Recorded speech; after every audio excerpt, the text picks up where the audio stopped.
In this episode, you'll discover the universal food patterns shared across real remission and long-term healing stories, no matter which illness someone was diagnosed with. You've been told it's incurable, but here at Renegade Remission, we believe in rewriting the story. If you're facing a terminal or chronic illness, you are not alone. I'm Eleni Welch, certified nutritionist, and each week I share healing strategies and remission stories to help you take control of your health, feel better, and rediscover hope. Welcome back to Renegade Remission. By the end of this episode, you'll understand the nutritional themes that appear again and again in people who recover from serious illness. You'll learn the scientific mechanisms that make these patterns supportive across cancer, autoimmune disease, neurological illness, and heart disease. And you'll hear a medically documented case where diet played a major role in restoring health. If you stay through to the end, I'll share simple, doable steps you can begin today without strict rules, overwhelm, or perfectionism. When you look closely at thousands of healing stories, whether they come from oncology, neurology, autoimmune medicine, metabolic health, or published case reports, you may begin to notice something striking. The details of people's diets differ, but the patterns are what's similar. These patterns show up in spontaneous remission literature, in the lifestyles of people who outlive their prognoses, and in published medical case reports of unexpected remission. No matter where you look, the same themes keep repeating. This episode is not about a fad diet or a branded program. It's about what people actually ate when their bodies began to repair, stabilize, regenerate, or calm the inflammatory processes driving their disease. Before we explore the research behind these universal dietary patterns, I want to ground this conversation in a real documented case. This is a case report of lupus and Sjogren's disease remission following a whole food plant-based diet. It was published in Frontiers in Nutrition in 2024 by Goldner and Staffier. 3 women, each living with a serious autoimmune disease, arrived in the clinic exhausted, inflamed, and discouraged. 2 had severe systemic lupus erythematosus, and 1 had Sjogren's syndrome. Despite medications, all 3 continued to experience debilitating symptoms: joint pain, neuropathy, rashes, intense fatigue, and lab markers indicating persistent immune overactivity. Under medical supervision, each woman began a structured, raw, whole food, plant-based nutritional protocol emphasizing enormous amounts of leafy greens, cruciferous vegetables, fruits, omega-3 rich supplements, and hydration. Processed foods, refined oils, excess sodium, and high sugar foods were removed entirely. What happened was not subtle. Within days, their symptoms began to relieve. Pain diminished, fatigue lifted, inflammatory markers dropped, neuropathy improved, skin manifestations began resolving, and kidney function stabilized. In different ways, the women described the same idea. It was the first time they'd felt like themselves in years. These improvements were clinically verified, not anecdotal, and the authors published the cases specifically because the degree of remission could not be attributed to medication. Diet was a major therapeutic driver. While this is not a universal template for every person with lupus, or even a dietary pattern I'd necessarily recommend across diseases, these documented changes reflect how profoundly nutrition can influence inflammation, metabolic signaling, and immune regulation. Across different illnesses, different ages, different backgrounds, and different medical journeys, 6 universal nutritional patterns emerge again and again. So let's explore the science behind each of these patterns in detail. The first is that most people who heal dramatically reduce ultra-processed foods. Ultra-processed foods, those made in factories with additives, emulsifiers, refined sugars, industrial oils, and chemical flavorings, are consistently associated with chronic disease progression. Research led by Carlos Monteiro and his colleagues show that diets high in ultra-processed foods contribute to increased inflammation, microbiome disruption, high blood sugar and blood sugar instability, oxidative stress, and a higher risk of cardiometabolic disease and mortality. A large BMJ cohort study found that people who consumed the highest quantities of ultra-processed foods had significantly higher all-cause mortality. This does not mean that ultra-processed foods alone cause disease. We know that the cause is multifaceted, but they definitely increase biological stress in predictable ways. When people begin healing, one of the first patterns seen across remission stories is simply removing the metabolic chaos, the constant background noise, so that the body can regulate inflammation and immunity more effectively. The second pattern is that remission diets are extraordinarily nutrient dense. Many recovery stories feature a dramatic increase in vegetables, fruits, legumes, nuts, seeds, herbs, spices, and omega-3 rich foods. When they include animal proteins, they often feature a switch from conventionally raised animal proteins, which are highly inflammatory, to grass-fed, grass-finished, pasture-raised proteins, which are incredibly nutrient-dense. Nutrient density provides the vitamins, minerals, antioxidants, and polyphenols needed for cellular repair,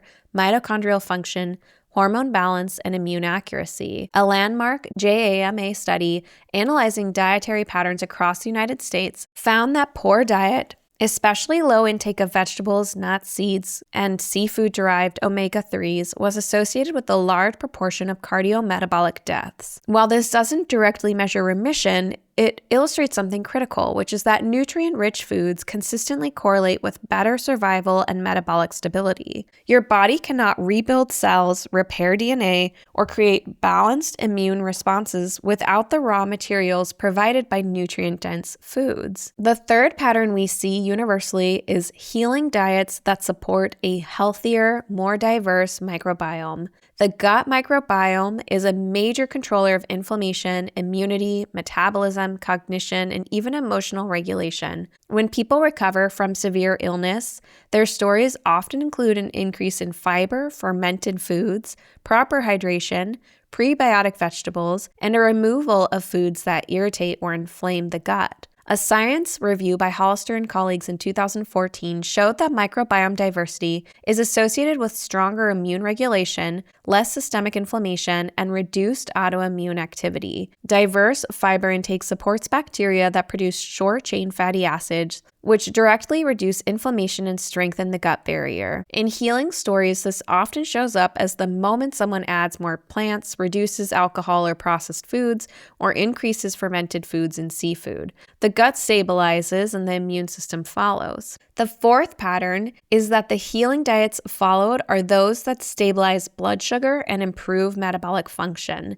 Nearly every chronic disease worsens in the presence of repeated glucose spikes and insulin surges, and nearly every remission story, whether it's cancer, autoimmune, or neurological, features some form of stabilizing blood sugar, whether by lowering added sugars, reducing refined carbohydrates, or increasing protein, fiber, and healthy fats. Research from David Ludwig and his colleagues clearly demonstrates that high glycemic diets are associated with increased inflammation, oxidative stress, and cardiometabolic risk. A separate NEJM analysis by Jenkins et al. In 2021 found that diets high in glycemic load were associated with significantly higher cardiovascular mortality, suggesting a broader inflammatory and metabolic impact. Stable blood sugar helps regulate cortisol, supports mitochondrial energy production, improves sleep, and helps the immune system make more accurate decisions. The fifth pattern commonly seen is that remission diets reduce inflammatory fats and increase anti-inflammatory fats. Across healing stories, you'll often see the removal of deep-fried foods,